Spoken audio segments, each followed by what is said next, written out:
Welcome to LC Screen Talk. My name is Larry, and this is my review of Captain America: Civil War.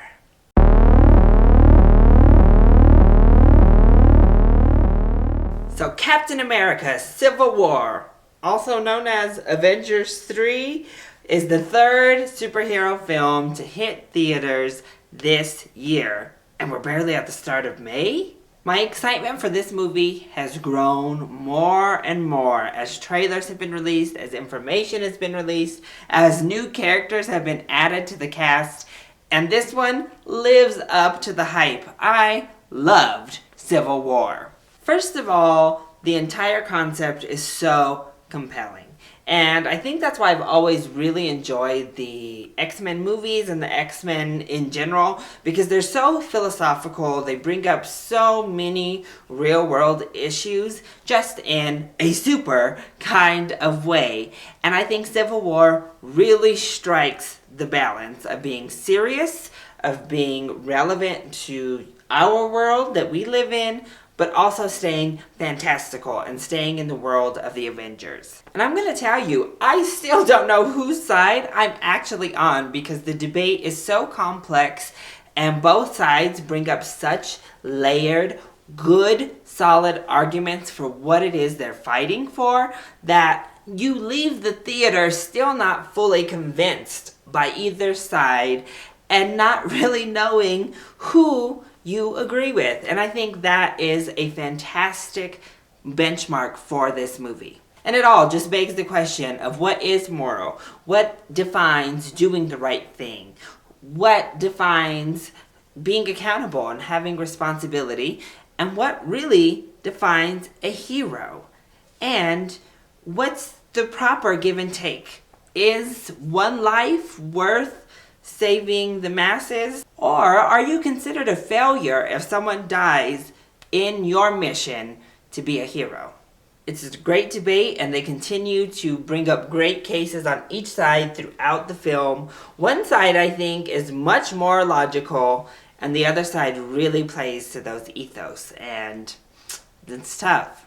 But the script is really good. The characters are wonderful. Chris Evans as Captain America is much more interesting than he ever has been in the past. So this was a new look for Captain America. His character was given more layers, more fleshed out, more complexity, and it really suited him. Iron Man, wonderful. Robert Downey Jr. always delivers. And again, he just really hits you in the heart here.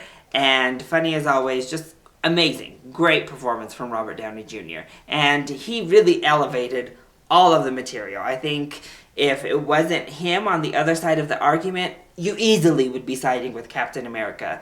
But Downey's performance here, it really delivers, and it really captivates you, brings you in, and makes you feel for his side.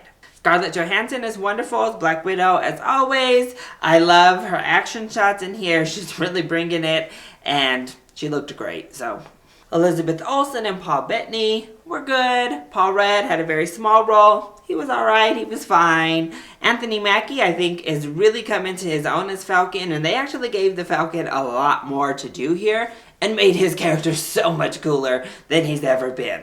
Then we have Don Cheadle as War Machine. He was fine. Hawkeye's back in the mix. Again, he was fine. But I really want to get to the two new characters. First of all, as you can see, I was super excited about Black Panther. They really did his look justice, and it looked from the trailers that he was going to be given a lot to do. And he delivered. Chadwick Boseman just really nailed the character for me. The accent was wonderful. The regalness, but yet badassness lying underneath was just so amazing to watch on screen. Plus, the way his character moved, the way his character fought was amazing. So I was completely satisfied with Black Panther's depiction, and I cannot wait for his solo movie. As for Spider-Man, much less enthusiastic. I actually think Tom Holland is going to be a good Spider-Man. He pulled off the quips, he was on it with his punchline, so I think he's going to pull off a young Spider-Man very well. However, the suit still just does not have the realism that everybody else's suits have.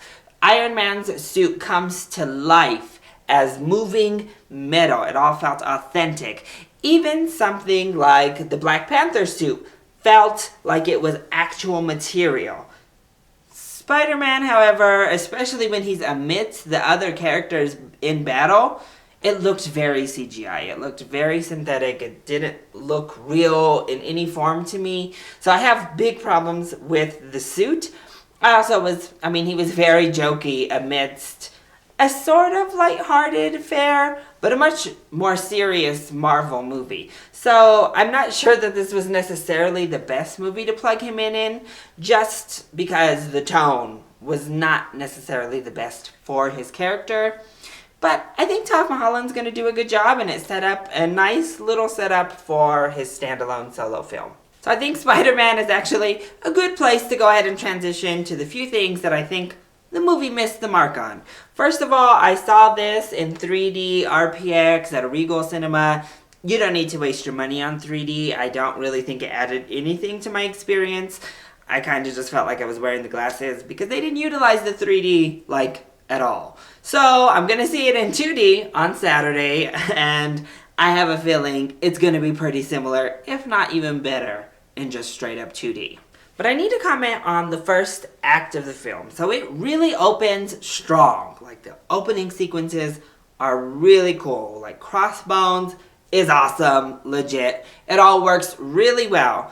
And then the second half of the first act really slows down. The editing gets kind of weird, and the direction is not fantastic. So we go from this action-packed awesomeness to a very slow burn through the entire second half of the first act, and really into the actual second act as well. And it just it felt like it dragged a little bit through the middle parts of this movie. And if you enjoy this political talk and this moral dilemma, I think you're going to be fine. But if that's not really your thing, I think you're going to find this movie actually pretty slow. It wasn't too much of a problem for me, but I did notice some lost interest in the crowd around me as I was watching. Also, the action was just so-so in most of the movie for me. When we get to the big battles, they're really well done. But some of the smaller, hand-to-hand combat stuff with Black Widow, with Captain America, all of that is very shaky, very sporadic, and you're kind of oh, I don't know what I'm looking at. Even that awesome sequence we see in the trailers with Bucky and Black Panther on that highway through the tunnels, it's hard to really know what you're looking at because we're just back, forth, shaky, and it's a little bit distracting. But overall, I really enjoyed myself with Captain America Civil War. I enjoyed Spider-Man's introduction more than I thought, and they have a really great moment with Marissa Tomei as Aunt May, and just the self-awareness of that casting was wonderful. They also tied in his upcoming solo movie very well. But this is what intellectual, fun, superhero movies are supposed to feel like to me. This is how you get it done right. A sophisticated film that delivers on what it promises. It really was a civil war. You really had two ideologies that could not meet in the middle. And then we had some personal business that really added fuel to the fire. We didn't have diversions. We obviously have outside enemies kind of dealing in and out of the movie and setups for future films. But really, this movie lives up to its title. We have Captain America, we have Iron Man. They're two very different ideologies meeting head on for a full-out civil war. So, that has been my review of Captain America Civil War. I hope you enjoyed it. If you did, go ahead, click like down below and subscribe to the channel so you are always up to date on our latest videos. Also, join in on the discussion. Are you excited to see Captain America Civil War? Have you already seen it? If you have, what were your thoughts? Let me know in the comment section down below or hit me up on Twitter. I love you all so much for your support. Mwah! Thank you for watching, and I'll see you next time. Bye!